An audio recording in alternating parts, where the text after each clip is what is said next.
¿Cómo están ustedes? Que Dios les bendiga mucho. Hoy quiero hablarles acerca de la esperanza. Romanos capítulo 15, versículo 13 dice: y el Dios de esperanza os llene de todo gozo y paz en el creer, para que abundéis en esperanza por el poder del Espíritu Santo. Quiero detenerme en la importancia de la esperanza, sobre todo en este tiempo tan dificultoso que estamos viviendo como sociedad. Lo peor que nos pudiera pasar es perder la esperanza. Por eso quiero destacar este ruego de Pablo a los romanos: el Dios de la esperanza, el Dios de la esperanza les dé gozo y les llene de paz. Dios es el Dios de la esperanza. Hay un refrán que dice: mientras hay vida, hay esperanza. Y dice una gran verdad. Por eso es importante que en este tiempo histórico que estamos viviendo no caigamos en la desesperación o en la falta de esperanza. Por tanto, aferrémonos a Dios para que Él nos pueda sostener día a día. ¿Sabe usted por qué cayó el Imperio Romano? Era una potencia en muchos sentidos. Sus dominios abarcaban desde el norte de Europa, norte de África, hasta Israel en el otro extremo. Descollaban en cuanto a su arquitectura y en cuanto a su organización. Todas las culturas convergían en él. Entonces, ¿por qué cayó? El escritor Edward Gibbon escribió una obra de 6 volúmenes titulada Historia de la decadencia y caída del Imperio Romano. Por cierto, plantea varios factores de por qué cayó, pero destaco uno en especial que dice: no pudieron construir la esperanza. Los griegos tenían el mito de Pandora para hablar de la esperanza. Los dioses le dieron a esta mujer una caja con la orden de que no la abriera. Ella, en su curiosidad, un día la abrió, dejando salir todos los males de la tierra, y tratando de enmendar su error, rápidamente la tapa, y lo único que queda dentro es la esperanza. Querían decir los griegos que mientras haya esperanza, los males se pueden soportar. El Imperio Romano fracasó en eso. Otorgó muchas cosas: diversión, riquezas, pero como no pudo ofrecer esperanza, la gente se embruteció. La gente no creía en nada, vivía terriblemente angustiada. La muerte de los esclavos y de los cristianos devorados por leones era su diversión. Se anestesiaban por medio de estos juegos salvajes. Pero en medio de ese imperio decadente, donde terminaba el mundo romano, en un pequeño pueblo nació Jesús. Y con Jesús nació la esperanza. Dios se acercó al hombre con un mensaje de profundo amor. Vino en forma de niño para vivir nuestra vida, para sufrir nuestros dolores, morir nuestra muerte y resucitar para darnos esperanza. Él dijo: yo he venido para que tengan vida y la tengan en abundancia. En otra ocasión dijo: mis ovejas oyen mi voz y yo las conozco y me siguen, y yo les doy vida eterna, y no perecerán jamás, ni nadie las arrebatará de mi mano. Dios es el Dios de la vida y el Dios de la esperanza, cuyo mensaje ha trascendido todas las culturas y todos los tiempos. Vivimos en un mundo sin esperanza. Hay mucho virus que lo amenaza por todas partes. Y no me refiero al coronavirus del cual tanto se habla en este tiempo. Hablo del virus de la droga que está destruyendo a la juventud. Hablo del virus de la violencia que no respeta a nadie. Los femicidios, la destrucción de la familia. Hablo del virus de la mentira, del virus del odio, del virus de la desvalorización de la vida.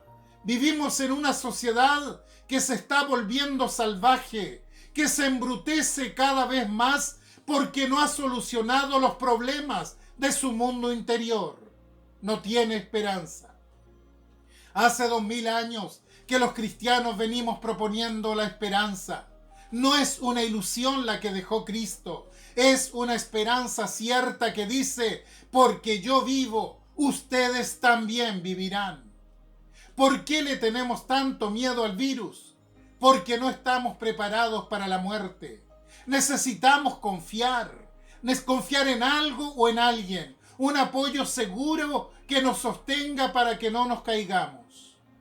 Ya no podemos confiar en la ciencia porque no tiene todas las respuestas. No podemos confiar en la sociología, menos en los políticos. ¿Dónde ir y no ser defraudados? El único camino de esperanza es Jesucristo.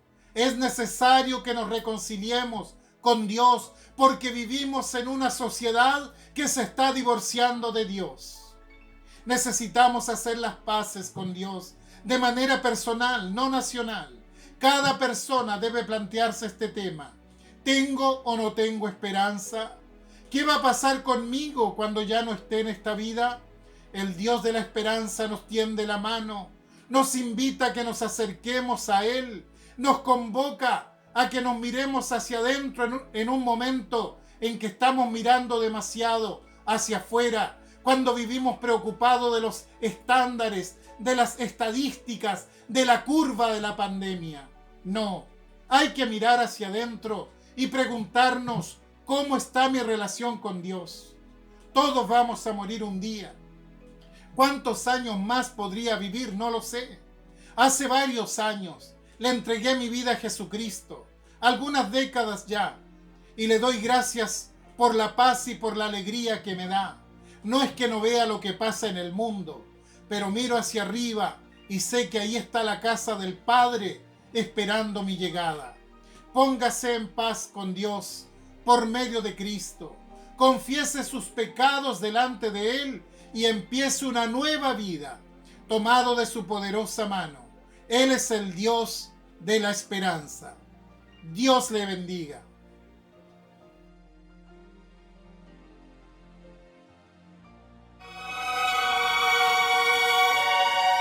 Muy buenos días, el Señor sea con cada uno de ustedes. Muchas veces vivimos circunstancias que nos desaniman y generan en nosotros un sentimiento de angustia. Recurrimos a la oración esperando que Dios nos responda rápidamente y afirmativamente. Pero cuando eso no ocurre, empezamos a flaquear.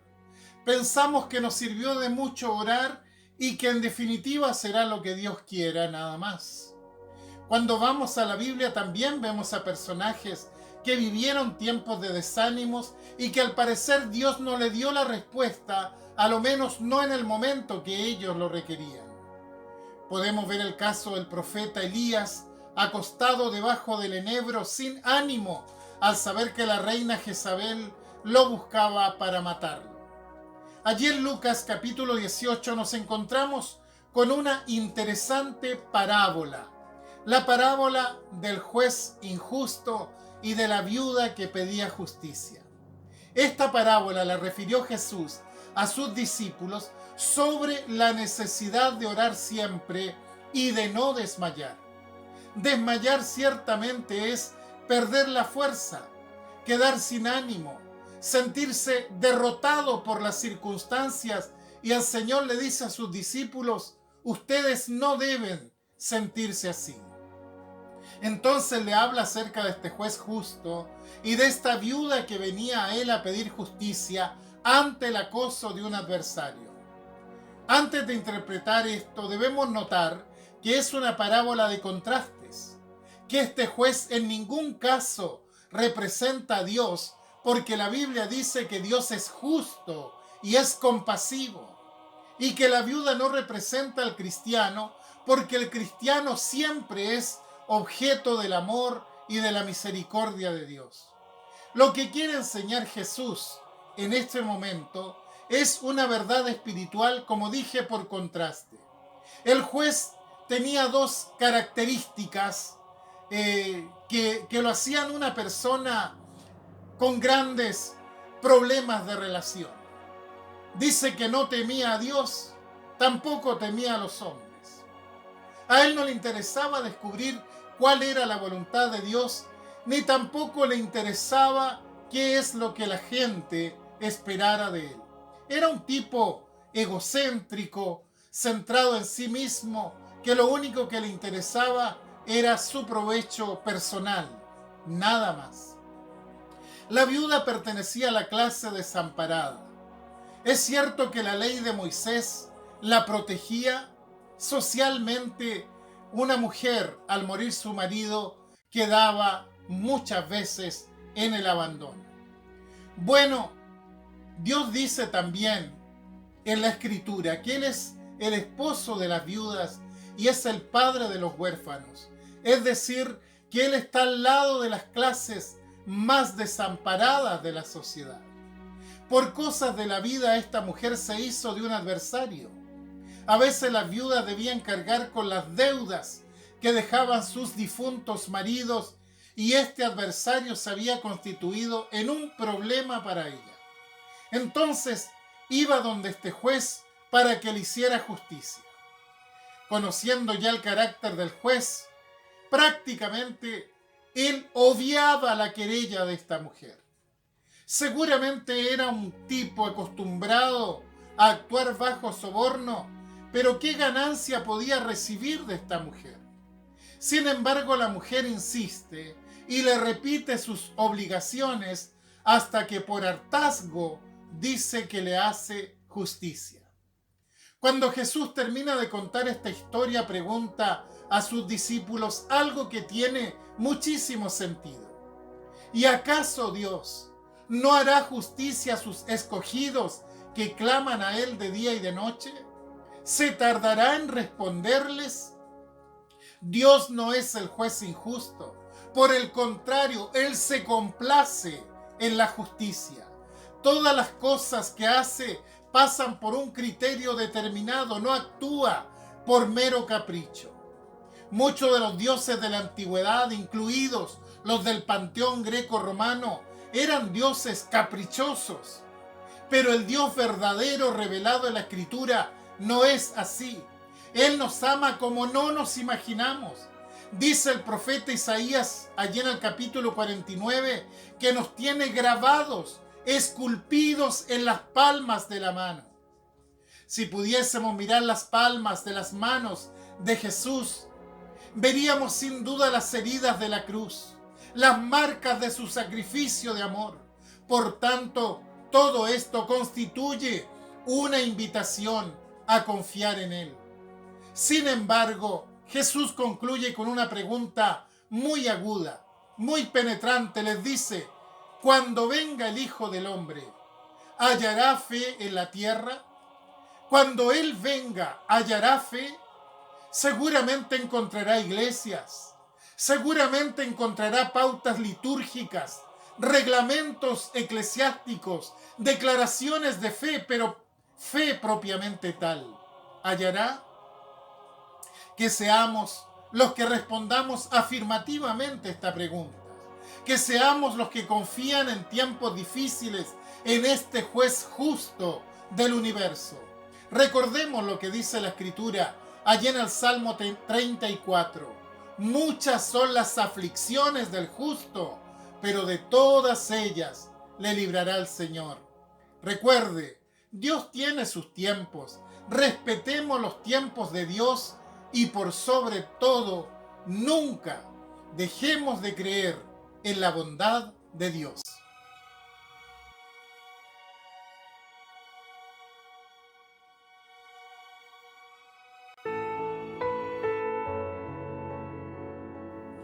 Muy buenos días, saludos y bendiciones a cada uno de ustedes.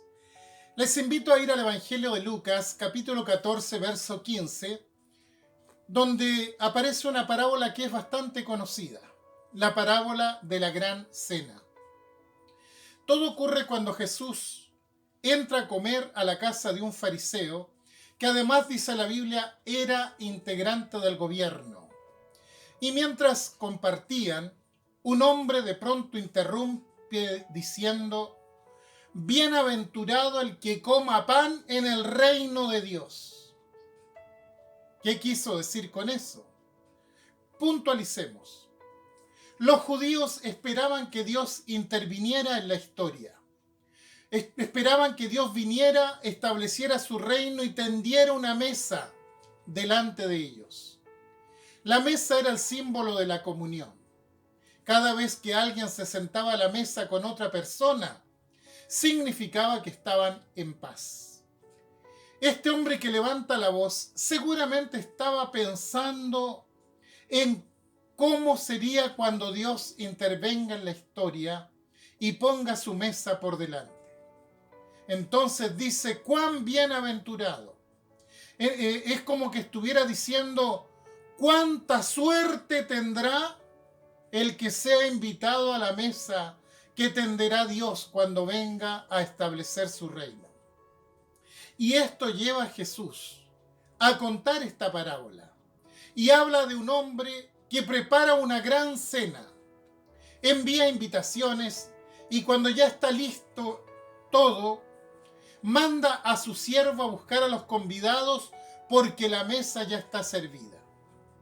Va el siervo y cuando regresa le dice: mire, fui como me enviaste, pero la persona dice que no podrá venir porque compró una hacienda y necesita ir a verla. Pensemos por un momento. Estaba convidado a una cena. Una cena se sirve de noche. ¿Habrá comprado una hacienda de noche? ¿O habrá comprado una hacienda antes de ir a verla? Claramente es una excusa muy evidente. Y el criado sigue: bueno, fui donde el otro y también se excusa de venir porque compró 5 yuntas de bueyes y necesita ir a probarlos. Y el otro no podrá venir porque acaba de casarse.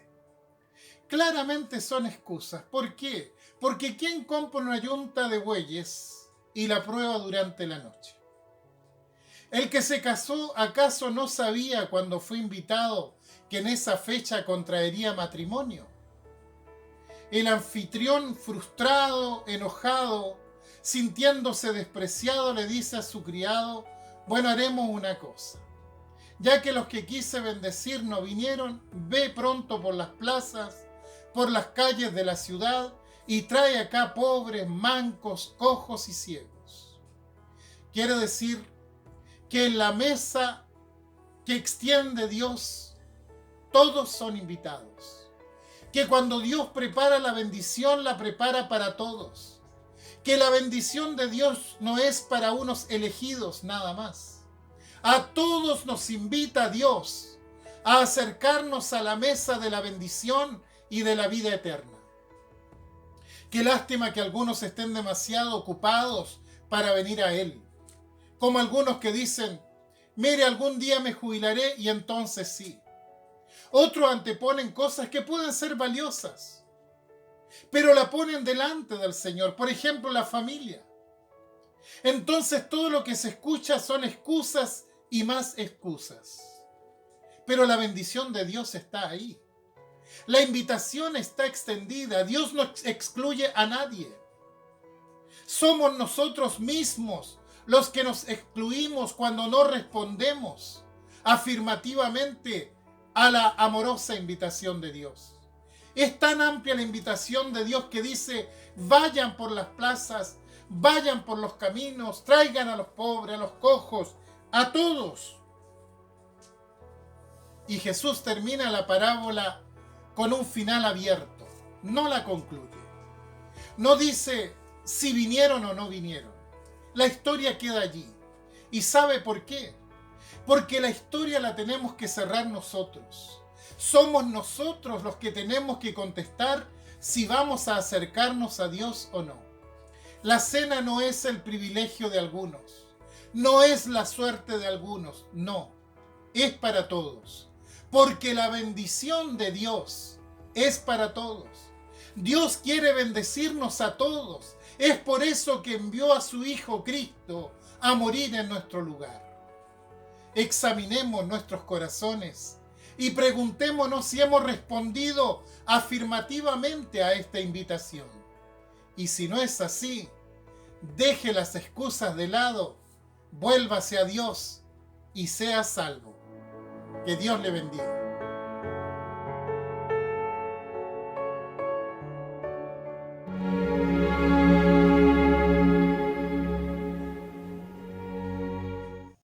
Bendiciones en el Señor. Quiero compartir con ustedes en este día los primeros 3 versos del Salmo 46. Dicen: Dios es nuestro amparo y fortaleza, nuestro pronto auxilio en las tribulaciones. Por tanto, no temeremos, aunque la tierra sea removida y se traspasen los montes al corazón del mar, aunque bramen y se turben sus aguas y tiemblen los montes a causa de su braveza. Creo que son muchos los creyentes y conocedores de la Biblia que han afirmado su confianza en este salmo. Este salmo es un salmo que nos invita a confiar en medio de una profunda crisis que se representa en el mar embravecido, en la tierra removida y en el monte que se tambalea. Todo esto representa una situación de profunda angustia al no poder ver una vía de solución hacia adelante. Cuando miramos nuestra sociedad en este tiempo y contemplamos sus ocurrencias, notamos que hay gran aflicción, mucha desesperación y desánimo por todos lados. Los hechos noticiosos no han dejado al margen a nadie. Son muchos los acontecimientos que han traído dolor y pesar a través del mundo y en nuestro país si miramos nuestra localidad. A la pandemia horrible que ha arrebatado a miles de personas, miles de vidas, sumémosle los actos de violencia que han terminado con vida de jóvenes a manos de sangrientos asesinos que sin un atisbo de compasión o de respeto por la vida humana han teñido de sangre los noticiarios nacionales. ¿Qué decir de aquellos que bajo la bandera de una reivindicación social disparan, queman y arrebatan sin el menor respeto por la vida del otro ser humano? A veces veo las pacíficas manifestaciones sociales que de pacíficas prácticamente no tienen nada, porque se cortan carreteras por donde el ciudadano tiene derecho de transitar libremente y sin embargo no puede hacerlo. A todo eso, sumemos un gobierno arrinconado, timorato, cediendo a las demandas ciudadanas, impotente frente a los ataques de violencia. Por todos lados hemos escuchado: queremos justicia, pero parece que la justicia no está al alcance. Vivimos un tiempo de profunda crisis política y social. Lo que describe este salmo es que hay momentos en que la sociedad pareciera que está en una situación tal en que todo tambalea, donde los referentes se desdibujan totalmente y pareciera ser que llega un aguacero tremendo que arrasa con todo a su paso. Sin embargo, este salmo nos da una respuesta y nos muestra en primer lugar que Dios está siempre activo, que Dios nunca está distraído y nunca está durmiendo. Puede estar callado, pero eso no significa que esté ajeno o su silencio sea inactividad. Nos dice que Dios está a nuestro lado, que Dios es nuestro amparo y nuestra fortaleza. Dios mantiene una compañía activa hacia quienes le son fieles, como dice el Salmo 121, no se dormirá el que te guarda. Por tanto, recuerde esto: Dios es nuestro amparo, es decir, constituye el lugar donde podemos cobijarnos, el lugar al cual acudir en momentos de dificultades para protegernos. Dios también es nuestra fortaleza. El Salmo 91:2 dice: diré yo a Jehová, esperanza mía y castillo mío, mi Dios en quien confiaré. Es decir, Él está allí, siempre está presente. Dios es también nuestro pronto auxilio. Quiere decir que está permanentemente cerca y presto a protegernos.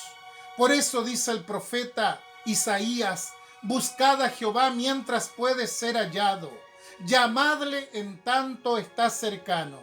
Dios es un Dios que está cerca nuestro. Dios es nuestro pronto auxilio en nuestras tribulaciones. El apóstol Pablo, en la segunda carta a los Corintios, hace una descripción de algo que le había pasado en su vida. Capítulo 1, versos 9 y 10 dice: pero tuvimos en nosotros mismos sentencia de muerte, para que no confiásemos en nosotros mismos, sino en Dios que resucita a los muertos, el cual nos libró y nos libra, y en quien esperamos que aún nos librará de tan gran muerte. Utiliza 3 tiempos verbales en relación a la libertad que ofrece Dios. Dice: nos libró, tiempo pasado; nos libra, tiempo presente; y nos librará, tiempo futuro. Y esto tiene que traernos tranquilidad en nuestra vida, que a pesar de las turbulencias y de las tormentas y de que todo se agite alrededor, Dios siempre nos librará.